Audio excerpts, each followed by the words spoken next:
13 tersangka kejahatan ini tertangkap di sejumlah wilayah di Palembang. Operasi penangkapan dilakukan polisi dari Polrestabes Palembang selama masa pandemi COVID-19 2 pekan terakhir. Dari tersangka, polisi menyita sejumlah barang bukti seperti alat elektronik, sepeda motor, kabel, dan senjata api rakitan. Cara tersangka melakukan kejahatan dengan memanfaatkan kelengahan korbannya.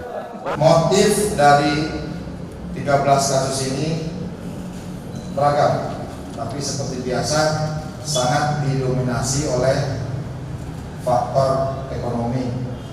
Kemudian barang bukti yang kami sita ada senjata Glock, sedang kita coba di laboratorium forensik, airsoft gun, Glock.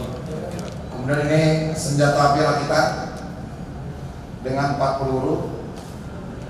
Senjatanya rakitan, tapi tembakannya sama. Sementara alasan tersangka melakukan kejahatan rata-rata karena kebutuhan ekonomi yang mereka akui makin sulit akibat pandemi COVID-19. Yudi Kiswanto, Kompas TV, Palembang.